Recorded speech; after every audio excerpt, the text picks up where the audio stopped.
नाजरीन, कहते हैं कि 15 अगस्त 1947 को हिंदुस्तान आज़ाद हो गया और तब से अब तक हज़ारों दंगे और मुसलमानों के कत्लेआम हुए। मगर अफसोस के मुसलमानों का जो सबसे बड़ा कत्लेआम हुआ उसके ऊपर सबसे कम डिस्कशन होता है और हम में से बेशतर लोग उससे नावाकिफ़ हैं। पुलिस एक्शन या ऑपरेशन पोलो, मुसलमानों का एक ऐसा जेनोसाइड जिसमें कम से कम 2 लाख मुसलमानों का कत्लेआम हुआ। आज इस वीडियो में एनेक्सेशन ऑफ हैदराबाद, सुकूत हैदराबाद, ऑपरेशन पोलो और पुलिस एक्शन के मुजरिमीन, इसके विलन और इसके वजूहात के ऊपर गुफ्तगू करेंगे। नाजरीन, सबसे पहले शुरू से शुरू करते हैं। 1947 से पहले हिंदुस्तान में 565 प्रिंसली एस्टेट्स थे, राजे रजवाड़े थे, जिसे इंडिपेंडेंस ऑफ इंडिया एक्ट 1947 के तहत हर स्टेट को यह राइट दिया गया कि वो हिंदुस्तान या पाकिस्तान से मर्ज हो सकते हैं या इंडिपेंडेंट और आज़ाद रियासत के तौर पर रह सकते हैं।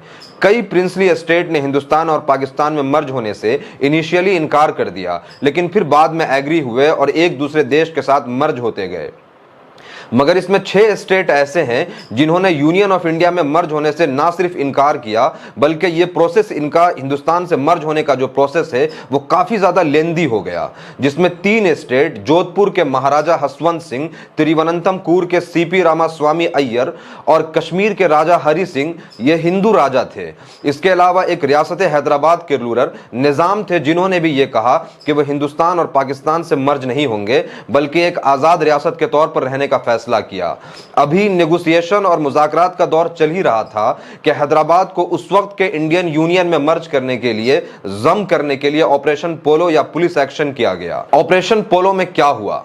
सीनियर जर्नलिस्ट अजीजुल्लाह सरमस्त ने अपनी किताब में लिखा है कि इंडियन आर्मी ने हमला करने के लिए 27 महाज खोले, जिसके जद में बेशतर हैदराबाद के सरहदी इलाके आए। उस वक्त रियासत हैदराबाद में 16 डिस्ट्रिक्ट्स थे, जिसमें 8 बॉर्डर के डिस्ट्रिक्ट्स में बदतरीन किस्म का कत्लेआम हुआ। सिर्फ 3 डिस्ट्रिक्ट ऐसा है जहां यह कत्लेआम और लूटमार का असर जरा कम हुआ। मराठवाड़ा के इलाकों में उस्मानाबाद, लातूर, बीर, हैदराबाद कर्नाटक के यादगीर जिला के शोरापुर, शाहपुर, सग्गर, गोगी, गरमटकाल, गुलबर्गा जिला से अलंद, अफजलपुर, जवरगी, बीदर, नांदेड़, औरंगाबाद, नालगंडा, मुडाक में सबसे ज्यादा नुकसान हुआ। उस्मानाबाद की वो घाटियां आज भी मौजूद हैं जहां लातादाद मुसलमानों को लाइन में खड़ा करके गोलियों से भून दिया गया। बीदर और उसके आसपास के गांव और कस्बों में मुसलमानों के ऊपर इतना शदीद कत्लेआम हुआ कि सिर्फ जमीन ही सुर्ख नहीं हुई, बल्कि मंजारा नदी का पानी और मुसलमानों का खून कई दिनों तक एक साथ बहता रहा। और यहाँ की जो नदी नाले थे वो खून से लथपथ थे। तो शाहपुर का जो बस स्टैंड है वहाँ पर पूरी नाशें बिछाई हुई थी और यहाँ तक के शोरापुर का जो दामन है पहाड़ के नीचे का, वहाँ लोगों को कतार में लाकर ठहराया गया और उनकी गर्दनें उड़ाई गई। इस कदर कत्लेआम हुआ। हिस्टोरियंस ने लिखा है कि यहां लगातार 11 दिन तक मुसलमानों की लाशें नदी में बहती रही। मुसलमानों को जबरन और जबरदस्ती मजहब चेंज करने के लिए मजबूर किया गया। गुलबर्गा के महागांव के हेड कांस्टेबल हाफिज अली पर न सिर्फ तशद्दुद किया गया बल्कि उनका मजहब परिवर्तन कर दिया गया, चेंज कर दिया गया और उनका नाम भी बदल दिया गया। हिस्टोरियंस ने आगे लिखा है कि गुलबर्गा, बीदर, लातूर, यादगीर में शायद ही कोई ऐसी फैमिली हो, शायद ही कोई ऐसा परिवार हो जिसके किसी फैमिली मेंबर को इस ऑपरेशन पोलो में शहीद न किया गया हो। चूंकि रजाकार ऑर्गेनाइजेशन के लीडर कासिम रिजवी का ताल्लुक लातूर से था, इसीलिए वहां मुसलमानों के ऊपर सबसे ज्यादा जुल्म सितम के पहाड़ तोड़े गए और इतना शदीद कत्लेआम हुआ कि 10,000 मुसलमानों का यह शहर, सिर्फ 3,000 मुसलमान अब वहां बच पाए। हालत बहुत बुरी देखे, लाशें पड़ के सड़ के बदबू उठने लगी थी। अच्छा। कोई पुरसान हल नहीं था, कोई पुरसान हल नहीं था। शहर में दाखिल के बाद कचरा उनका से लगाते तो वहाँ नाशों की ढेर लगी हुई थी। अच्छा। कई ने तो खून निकालने वाला था। कुछ मुस्लिम लीडर के प्रेशर से इस बदतरीन कत्लेआम के बाद इसके जांच के लिए कांग्रेस के सीनियर लीडर पंडित सुंदरलाल की सदारत में एक कमेटी बनाई गई। इस सुंदरलाल कमेटी ने हैदराबाद के उस वक्त के 9 डिस्ट्रिक्ट का दौरा किया और दौरा करने के बाद एक तारीखी जुमला कहा कि क्या हुकूमत ने हमें यहां लाशें गिनने के लिए भेजा है। रिपोर्ट्स में यह बताया गया कि मुसलमान औरतों और बच्चों ने अपनी जान बचाने के लिए, अपनी इज्जत बचाने के लिए कुओं में छलांग लगा दी। सिर्फ शाहपुर में 1000 से ज्यादा मुस्लिम औरतों की लाशें कुएं से निकाली गई। हैदराबाद से एक अखबार निकलता है रैयत, उसके एडिटर ने एक डायरी लिखी है जिसमें कहा गया है कि ये जो तीनों अजला हैं इसमें कोई बोली ऐसी नहीं थी जिसमें ख़वातीन की लाशें से पूर्ण नहीं थी। हजारों औरतों के साथ इज्तमाई आबरूरेजी हुई, घरों से उठा लिया जाता और फिर उनके साथ ब्रूटली गैंग रेप किया जाता। हजारों मुसलमानों ने अपनी जान और इज्जत बचाने के लिए पहाड़ों और जंगलों का रुख किया। 14 और 15 सितंबर को उन इलाकों में शदीद और मूसलाधार बारिश हुई। इतनी तेज बारिश हुई कि जंगलों के जमीनों में कीचड़ बन गए, जिसके वजह से उन कच्चे रास्तों में जालिमों के गाड़ियों को गुजरने में जरा मुश्किल पेश आई। इसी वजह से हजारों मुसलमानों की जान और इज्जत बच पाई। कमेटी की रिपोर्ट में लिखा है कि कई मौके पर इंडियन आर्मी और पुलिस ऑफिसर्स भी इस कत्लेआम में पुरजोर तरीके से हिस्सा लेते। उसके साथ कांग्रेस के एस्टेब्लिशमेंट के, आर्या समाज के और कम्युनिस्टों के गुंडे और लोकल लोग मुसलमानों के कत्लेआम में खूब बढ़ चढ़ के हिस्सा लेते। उनकी औरतों की इज्जतें लूटते, घर, मकान, बिजनेस, नकदी और ज्वेलरी सबको लूट लिया जाता। सुंदरलाल कमेटी की रिपोर्ट के अकॉर्डिंग 27,000 से 40,000 मुसलमानों का कत्लेआम हुआ। यूरोपियन हिस्टोरियन विल्फ्रेड कॉन्टवेल स्मिथ ने द मिडिल ईस्ट जनरल 1950 के एक आर्टिकल जिसका हेडिंग हैदराबाद मुस्लिम ट्रेजेडी में लिखा है कि 50,000 से ज्यादा मुसलमानों का कत्लेआम हुआ। जो बच गए वो शदीद डर और खौफ के शिकार हुए। क्या हो गया कि मुसलमानों में एक तरह का खौफ और दहशत तारी हो गई। खौफ में कुछ सुझाव ही नहीं दे रहा था कि क्या करें और क्या ना करें, कहाँ जाएं, कैसे जाएं। हर कहीं जाने का मौका ही नहीं था। वहीं दूसरी कई रिपोर्ट्स ऐसी भी हैं जिसमें मुसलमानों के इस कत्लेआम के नंबर को 2 लाख तक बताया जाता है। यह कत्लेआम कितना खौफनाक और भयानक होगा इसका अंदाजा आप इसी बात से लगा सकते हैं कि 1948 के बाद यह सुंदरलाल कमेटी की रिपोर्ट 2013 तक पब्लिक नहीं किया गया। मुसलमानों का इतना बड़ा कत्लेआम क्यों हुआ, इसके वजूहात क्या थे, इसको समझना हमारे लिए बहुत जरूरी है। रियासत हैदराबाद जोग्राफिकली इंडियन यूनियन से चारों साइड से सराउंडेड थी और घिरी हुई थी। ऐसे में निजाम ने इंडिपेंडेंस ऑफ इंडिया एक्ट 1947 के अकॉर्डिंग आजाद मुल्क रहने का फैसला किया। उन्होंने यह भी कहा कि फेडरल स्ट्रक्चर तक वो इंडिया में इंक्लाइंड हो सकते हैं, यानी सिक्योरिटी, कम्युनिकेशन और फॉरेन अफेयर्स के मामलात को वो इंडियन गवर्नमेंट के हाथ में देंगे।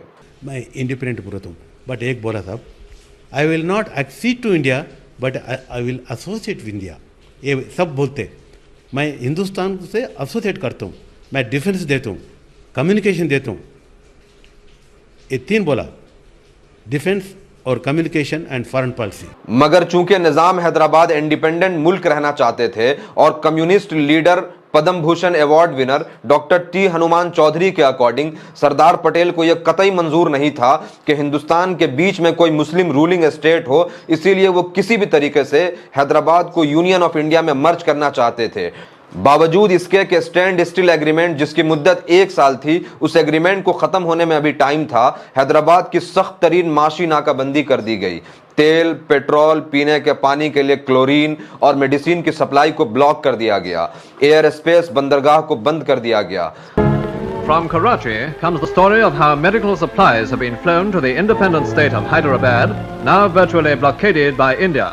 The task was generously undertaken by an Australian millionaire, Mr. Frederick Cotton, who, after waiting in vain for permission, flew his own aircraft direct to Hyderabad with 1.5 tons of urgently needed supplies. A welcome cargo for the medical services of a city hard-pressed but outwardly showing few signs of the blockade. Only the lack of petrol for transport indicates the present plight of a state now isolated from the rest of India. वो निजाम जो चारों तरफ से घिर चुके थे, उन्हें आज न कल हिंदुस्तान में मर्ज होना ही था। फिर इतना बड़ा कत्लेआम क्यों हुआ? आखिर क्या वजह थी कि 565 प्रिंसली स्टेट में से सिर्फ 2 स्टेट में कत्लेआम हुआ और कत्लो गारतगिरी मचाई गई? आखिर क्या वजह थी कि इस आर्मी एक्शन को, आर्मी ऑपरेशन को पुलिस एक्शन कहा गया? इस पूरे मामले के लिए वजह क्या बताई गई, जवाब क्या बनाया गया? इसके पीछे जो आइडियोलॉजिकल एस्पेक्ट है उसको समझिए। रियासत हैदराबाद में रजाकार ऑर्गेनाइजेशन थी जिसमें 2 लाख से ज्यादा अनऑर्गेनाइज्ड मेंबर थे, जो आर्या समाज के और हिंदू महासभा के गुंडों से और खास करके कम्युनिस्टों के जुल्म के खिलाफ लड़ते थे, उनके खिलाफ अपने आप को प्रोटेक्ट करते थे, जिसके मेंबर न सिर्फ मुसलमान थे बल्कि हिंदू भी थे। For your kind information, then at that time all the landed gentry, whether being a Hindu or Muslim, they took the support of Radhakars to protect their lands. Union of India न सिर्फ हैदराबाद के मुसलमानों का कत्लेआम करना चाहती थी बल्कि उन्हें जहनी गुलाम भी बनाना चाहती थी, जिसमें वो बहुत हद तक कामयाब भी हुए। इसीलिए उन्होंने रजाकार के अगेंस्ट एक बहुत ही साजिशी प्रोपेगेंडा चलाया। प्रोपेगेंडा यह कि ये हिंदुओं पर हमला कर रहे हैं और उनकी औरतों की इज्जतें लूट रहे हैं, और यह हकीकतन हिंदू औरतों के साथ हुआ भी, लेकिन उसके लिए रजाकार नहीं बल्कि रजाकार के भेष में कुछ और लोग जिम्मेदार थे। Superintendent of Police Akola ka Rustum ji hai. At that time Superintendent of Police, he was ordered to send his home guards dressed in Razakars attire, दाढ़ी गिड़ी बना के हैदराबाद में जाके गड़बड़ बनाओ और अकबर नुमाइंदा को ले प्रेस कॉन्फ्रेंस लगाओ, and this turmoil was created by Razakars. Somehow they wanted to manufacture violence in Hyderabad and blame Hyderabad government. They wanted a cause, a ruse to send police. मतलब यह कि महाराष्ट्र पुलिस को यह हुक्म दिया गया कि पुलिस ऑफिशियल्स अपने बियर्ड को ग्रो करें, अपना दाढ़ी बढ़ाएं और रजाकार जैसा ड्रेस पहन करके रियासत हैदराबाद के बॉर्डर एरिया में जा करके हिंदुओं के जान और माल और उनकी इज्जत के ऊपर हमला करें, और जिसके जरिए रजाकार को बदनाम किया जा सके और फिर दुनिया के सामने एक फेक प्रोपेगेंडा से बताया जाए कि वो वहां हिंदुओं का कत्लेआम किया जा रहा है और हिंदुओं की इज्जत और जान माल महफूज नहीं है। वहीं दूसरी तरफ रजाकार जमात के लीडर कासिम रिजवी, जो एक हिम्मतवर पुरजोश शख्सियत तो थी ही, मगर उनकी स्पीचेस में मुबालगा आराई, एग्जिजरेशन और मैग्निफिकेशन बहुत ज्यादा था। वो कहते हैं कि हम लाल किले के ऊपर झंडा लहराएंगे, हम ईंट से ईंट बजा देंगे। Hyderabad can solve the minority problem of the whole subcontinent only if you wish. Otherwise, we in millions will just die with honor rather than submit and die an ignoble death. Azad Hyderabad! Azad Hyderabad! Azad Hyderabad! ये और बात है कि इन जुमलों का हकायक से कोई ताल्लुक नहीं था, सिर्फ अपने जमात के हौसला बढ़ाने के लिए ये अल्फाज कहे जाते थे। मगर यूनियन ऑफ इंडिया ने पूरे वर्ल्ड के सामने ऐसे प्रोपेगेंडा किया कि रजाकार और निजाम पूरे भारत पर कब्जा करना चाहते हैं, और इन्हीं सब प्रोपेगेंडा का सहारा लेकर के यूनियन ऑफ इंडिया ने अपने पूरे ताकत के साथ 27 अलग अलग जगहों से अटैक करती है, जिसमें आर्मी के कैनन, तोप, टैंक, एयरफोर्स और मॉडर्न वेपन्स यूज किए जाते हैं। मगर इसको पुलिस एक्शन का नाम दिया गया क्योंकि यूएन को बताया जा सके, दुनिया को बताया जा सके कि यह पुलिस एक्शन है जो सोसाइटी के कुछ बदमाशों के खिलाफ रेड से या कार्रवाई है। आप ये अंदाजा लगाइए कि दुनिया के सामने जिस रजाकार को ऐसे पेश किया गया कि वो लाल किला पर कब्जा करना चाहते हैं, यूनियन ऑफ इंडिया के उस वक्त के तमाम modern weapons, fighter jet, army cannon, tank और ऑटोमेटिक वेपन से कैसे लड़ते, जबकि उन रजाकार के पास डिफेंस करने के लिए खुद के पास कोई हथियारें नहीं थी। बहते बर्चे तलवारा हाथ पे, वो इंडियन आर्मी, उनके पास पूरे ऑटोमेटिक हथियार, बर्चे जाकर दबदबा उनके सामने की लेटे तो उन्हें दबदबा चढ़ाता शुरू कर दिया होगा। इस पूरे कत्लेआम की वजह जो नजर आती है वो है इस्लाम दुश्मनी। इसीलिए हम तारीख के पन्नों में ये देखते हैं कि मसाजिदों को शहीद किया जाता है, मसाजिदों को मंदिरों में तब्दील किया जाता है, लोगों को ज़बरदस्ती धर्म तब्दील करने के लिए, बदलने के लिए मजबूर किया जाता है और उन्हें बुरी तरीके से ह्यूमिलिएट किया जाता है। हुकूमत हिंद जानबूझ करके पंडित सुंदरलाल कमेटी के रिपोर्ट को अगले 65 ईयर्स तक, 65 साल तक पब्लिक नहीं होने देती है।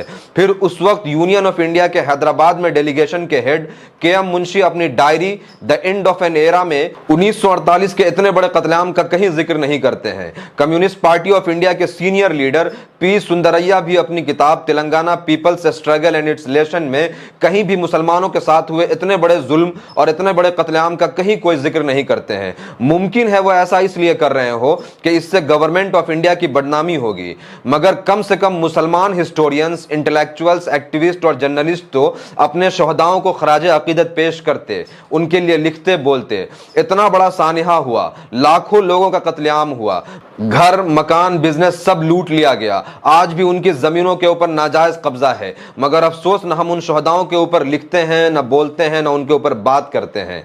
ह्यूमिलिएशन की इंतहा देखिए। कहते हैं ऑपरेशन पोलो नाम ही इसीलिए रखा गया कि उस वक्त हैदराबाद में सबसे ज्यादा 17 पोलो ग्राउंड था। याद रहे, पोलो दुनिया का सबसे महंगा स्पोर्ट है।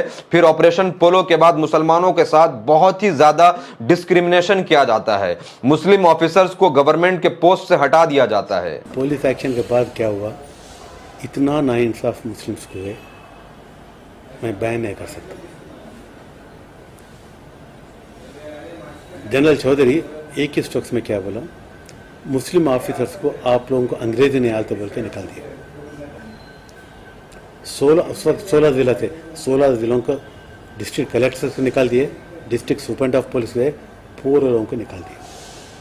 आज हम बहुत अकीदत से जय हिंद कहते हैं, मगर ऑपरेशन पोलो में जय हिंद मुसलमानों के कत्लेआम का एक कोड था। दुनिया में जब भी कहीं भी जेनोसाइड हुआ, गवर्नमेंट ने रिस्पॉन्सिबिलिटी लेते हुए लोगों से माफी मांगी, उन्हें कंपनसेट किया। खुद इंडियन गवर्नमेंट ने जब सिख दंगा हुआ तो उसके लिए सिखों से माफी मांगी और उन्हें बहुत बड़े अमाउंट में कंपनसेशन भी दिया, मगर हैदराबाद के आम आवाम के साथ ऐसा कुछ भी नहीं हुआ। अभी मैं एक सवाल डिमांड है गवर्नमेंट ऑफ इंडिया से, जलियांवाला बाग के बाद क्वीन एलिजाबेथ इंग्लैंड से माफ़ी मांगे जो हुआ, और अमृतसर आपके ये ब्लू स्टार ऑपरेशन के बाद कांग्रेस भी माफ़ी मांगे। हमारा डिमांड है गवर्नमेंट ऑफ इंडिया से, आप भी माफ़ी मांगना। दिया है इंज़माम सुल्तनत को जश्न नौ का नाम, यहीं पर तो हुआ मासूम इंसानों का कत्लेआम। हमारे शहर में लाशों पर चलकर लोग आए थे, जो कातिल थे उन्हीं को हुक्मरानों ने दिया इकराम। वीडियो अगर इन्फॉर्मेटिव लगी हो तो इसको ज़्यादा से ज़्यादा शेयर करें। कमेंट में ज़रूर बताएं कि वीडियो आपको कैसा लगा। Thank you.